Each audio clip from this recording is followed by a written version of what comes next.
Hello, right, I'm going to show you the new jobs database that I've set up to import into Astia. So here we go. Right, first of all, you see this screen. You've got four things here. So you've got new job, edit job before it's sent to Astia, find job already sent to Astia. So once it's already been sent to Astia, basically it can't be edited. So this is just sort of so you can check it.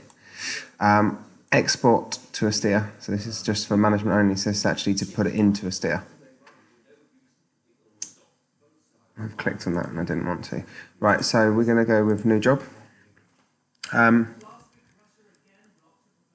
First of all, I'm going to put a job in that's not from an existing client. So I'll put my name in.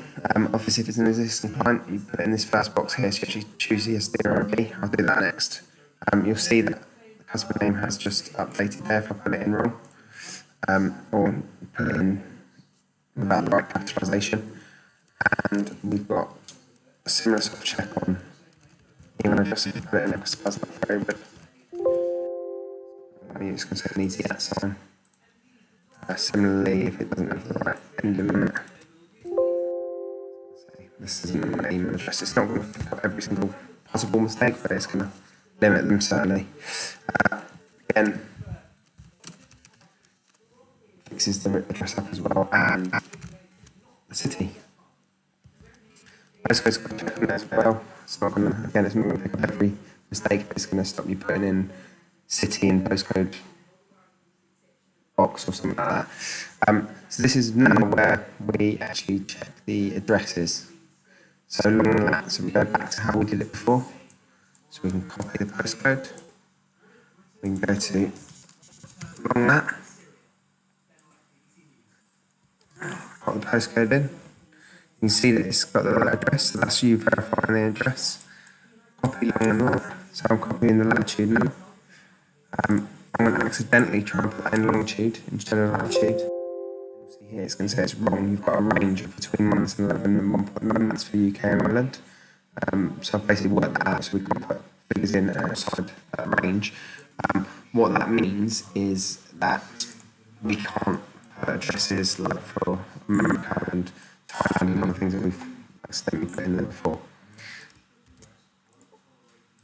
So we place those in there, so you've got verified address. Then you've got to have a verification for the phone number.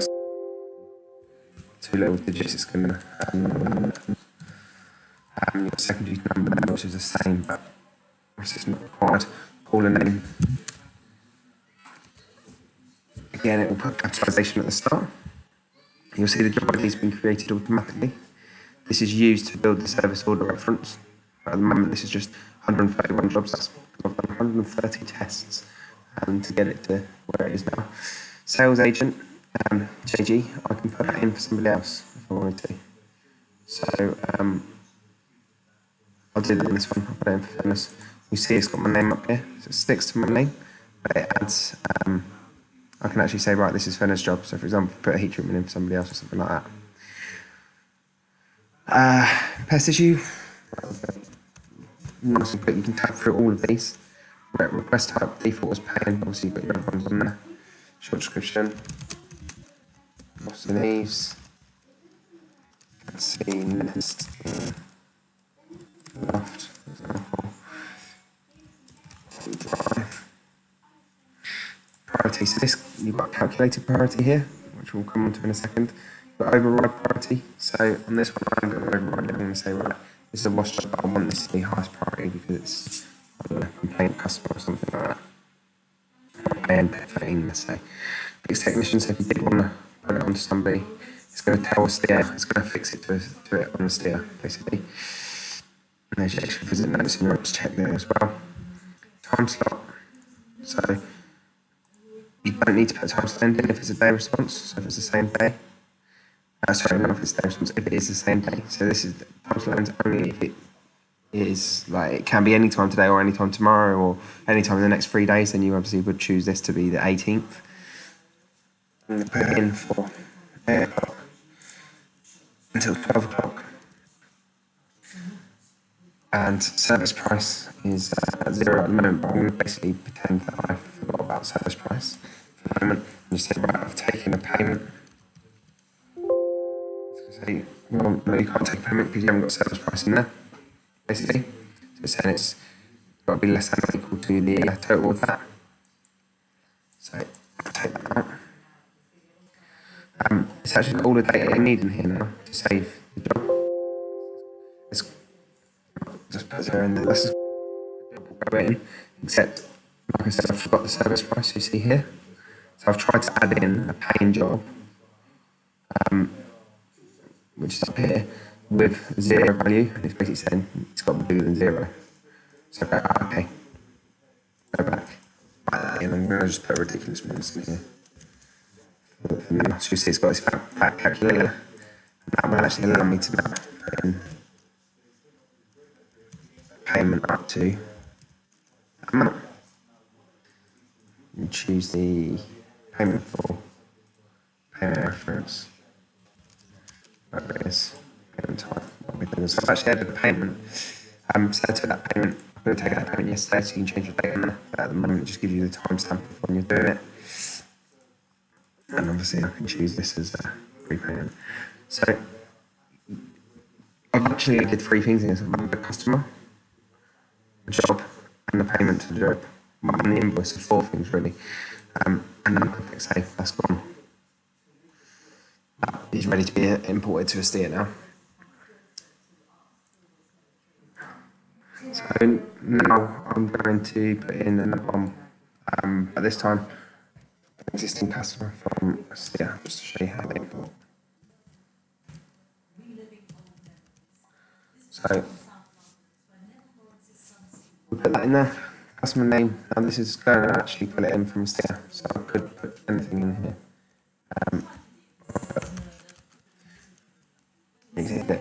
Which is should actually, or will still bring in the example customer. So this is a customer ID for an example customer on there.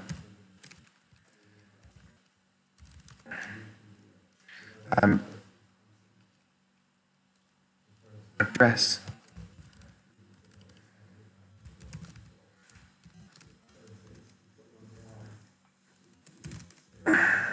Now I'm actually going to put in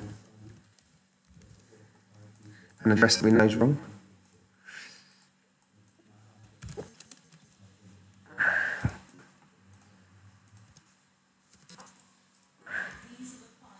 And what you can see now is that basically the longitude and latitude is what matters, nothing else. So when you geocode a job manually and you put a house name in, so for example Stamford Bridge is not actually the name of an address at this postcode, it's going to allow you to put the job through and it's going to verify the address based on the longitude and latitude. So the technician will go to this overriding factor anyway, and then they'll be looking for Stamford Bridge when they're there. If that makes sense.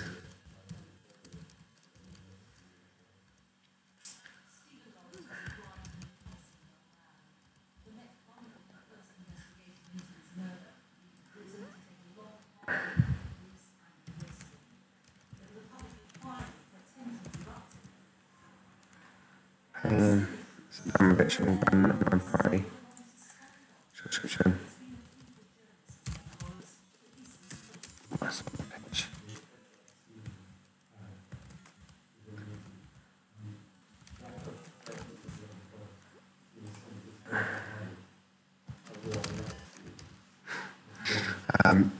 Just independent myself there. Extension, we'll leave that like that. So let's go for, I'll just show you this little function here. So you'll see here at the moment set for the day. So this actually tells you that today day response. And what day is that? Sunday. If you then change that to the 16th, it's going to tell you that it's tomorrow and it's Monday. So we're going to go for tomorrow and Monday on this one. And it's going to be an all-day appointment. Between 8 and 4. Service price, we've got to charge it, haven't we? Let's just say it's 800. Okay, payment due on site, so we're not actually going to add a payment to this one. Leave it as it is. And you'll see that the priority has been calculated as 99 anyway, because it's £800 job. Now let's say I ask for Brambridge, I'm going to give him a discount for non to calculate priority is 69. But we want them override as 99. On this case, I'm just going to leave the calculated priority in there.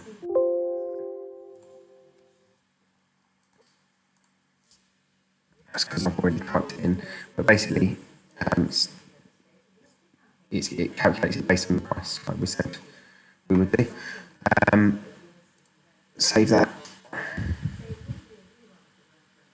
Now I'm going to show you how this imports. So we can, if you want to choose your VAT calculator, by the way, you can. So you just go in here and you can tab through. It shows you obviously with VAT. If you want to then use the form, it can, sometimes it might become a bit fiddly. Click clear all, and it basically refreshes it. So we're going to click close. Now we're going to export to a STIA. So literally, only managers will have that. So it's this button, export to a STIA. Picks up the user, so it tells you who's exporting it to STIA. Click on this, and it does it all for you. So it's created 2 documents. So first one is your new customers. So obviously one of the customers I've just added was, one of the jobs was for an existing customer, as we know, so it's only picked up one new customer. And the new customer, it's generated an ID. The name was James Gale, this is what I put in. So filling out some other information for that a STIA requires. The address, your longitude and latitude. And that's it, basically. I need to delete that, we don't need cancel status in there. Save that. So I'll remove cancel status anyway. And then what you'll see here is you've got a customer ID, you've got request ID, so this is a job put in for Matt, so it's got his name at the start rather than mine.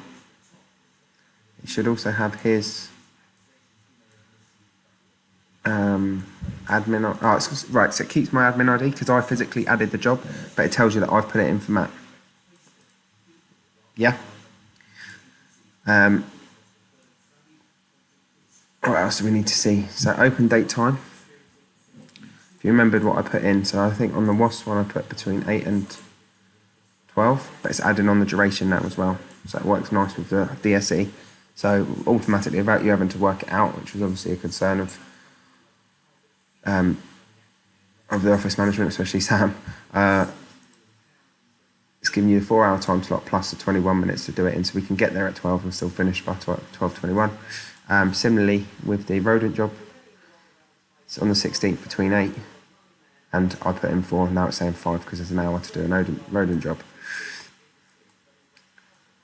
Just going back to the request IDs, so it's telling you here the date, 180415, and then it's got just this job number. So basically this job number is always unique, so 000131 is a unique number anyway, but then we have the date and the person just on the start because I think that's a nice addition to have within a STIA. You'll see the priority that we put on there was an override of 99 and this one was 69. So that's that. So this will actually save in the same folder that you've got your database in. So these are the 2 export files that I've just loaded. So I've got the customers one and the service order one. You've got to load the customers first before you load the service orders. And you'll see that the service, so if I run it again now, I'll get a new service order and this number would just change. You've got the date again, 15th of April 2018, and that's the time. So hours, minutes, seconds of when it was actually done. So if I did it again, it would have another one and it would be a few minutes later. But the other bit of magic that's happened is by doing this and pushing this, it actually removes these other jobs from being visible within Access. So if I was to push this again now, obviously I don't want those same jobs coming out to be exported for a STIA. So you'll see now when they open, it's just generated 2 new files and we've got no new jobs being added in that time. So if there was no new customers to be added, and no new customers to be added, and no new service orders to be added. But like I said, it is going to produce another one of these documents with a slightly different time here. So you'll now see in my folder, I've got 2 export files. 2 lots of export files, should I say. So we can actually get rid of the later one, the 2219 ones, because they're blank ones. And it's these 2 that I want to put into a STIA now.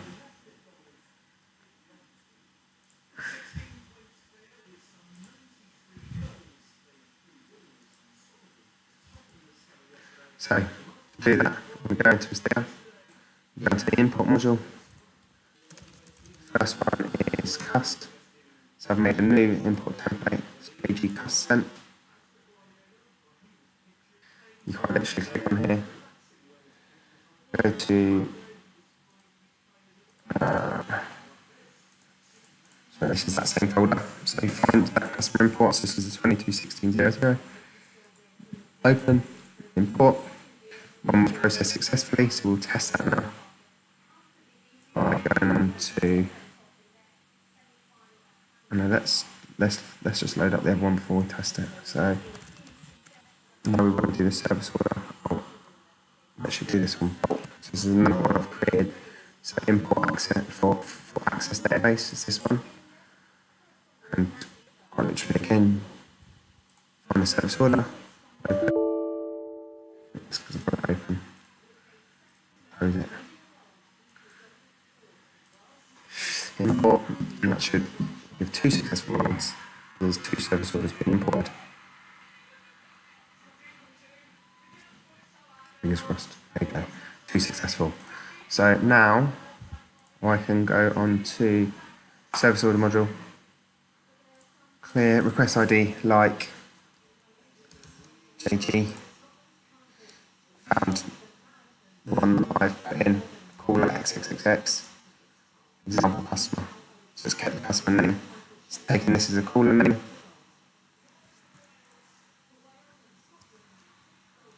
You can see more information about this. Got your job reference, you've got your not before latest end, like I said, which is the 5 o'clock. Zoom into your services, you've got your cost, which is all right. Log into payments, there's no payment, we didn't make a payment against this one. So that should all match up in Resolve. What else do we need to see? The activity. Zoom in, it's on the DSE, it's on the dispatch console. So it looks like a perfect import to me. I think I've mapped that field wrong because I think I wanted the caller name to come in, not that, but I'll fix that now. Just make a note of that. And then the other one. Oh.